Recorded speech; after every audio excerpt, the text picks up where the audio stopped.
पीपली गांव दिल के करीब बसा एक छोटा सा गांव। सीधे साधे लोग, किसान, सपने देखने वाले, सब शांत जिंदगी जीते थे जब तक कि डर ने कब्जा नहीं कर लिया। गांव तो हर एक जैसा ही था, हरे भरे खेत, एक अकेला कुआं, बच्चे धूल में खेलते थे, हंसी की आवाजें गूंजती थीं। लेकिन कुछ बदल गया। फुसफुसाहट शुरू हो गई, किस्से फैलने लगे उस पुराने हवेली के बारे में। गांव के किनारे पर वो खड़ी थी, खामोश, खतरनाक। हवेली बहुत पुरानी थी, इसकी दीवारें टूट रही थीं। लताओं ने इसके चेहरे को ढक लिया था।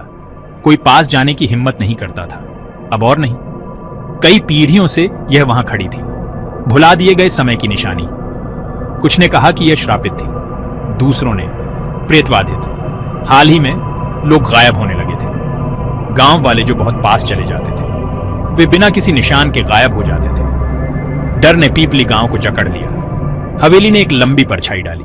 रमेश एक जवान किसान था, मजबूत और बहादुर। वह कहानियों पर तंज कसता था। वह श्रापों में विश्वास नहीं करता था या भूतों में। उसकी दादी बीमार थी, उसे जड़ी बूटियों की जरूरत थी, दुर्लभ जड़ी बूटियां जो हवेली के पास ही मिलती थीं। रमेश डिगा नहीं, वह जाएगा। गांव वालों ने उससे विनती की, मत जाओ रमेश। वे रोए, ये बहुत खतरनाक है। लेकिन रमेश नहीं माना। उसे अपनी दादी की मदद करनी थी। वह हवेली के द्वार में दाखिल हुआ। हवा ठंडी हो गई, धूप गायब हो गई। हवेली मानो उसे पूरा निगल गई हो। रमेश की रीढ़ की हड्डी में सिहरन दौड़ गई। वह अकेला था, हर तरफ धूल की मोटी परत जमी हुई थी। छत से मकड़ी के जाले लटके हुए थे, सिर्फ उसकी अपनी सांसें सुनाई दे रही थी। उसने एक चरमराता हुआ दरवाजा धकेला।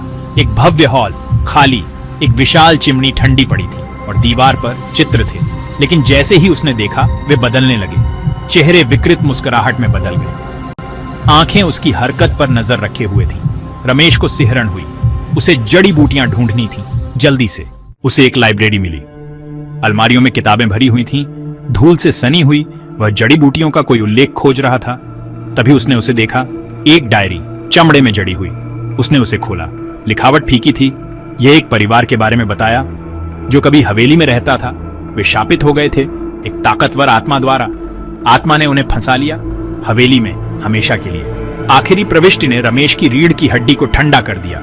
यह उन्हें ले जाता है, एक के बाद एक, और जल्द ही यह मुझे भी ले जाएगा।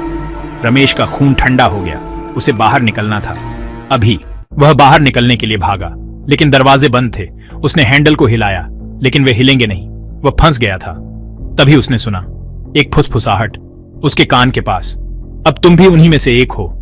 रमेश घूमा, लेकिन वहां कोई नहीं था। रमेश फिर कभी नहीं दिखा। गांव वालों ने उसके जाने पर शोक मनाया, लेकिन वे सच्चाई जानते थे। हवेली ने एक और शिकार का दावा किया था। अब हवेली के पास जाने की किसी ने हिम्मत नहीं की। वह अकेली खड़ी थी, पीपली गांव के श्राप का प्रमाण। फुसफुसाहट जारी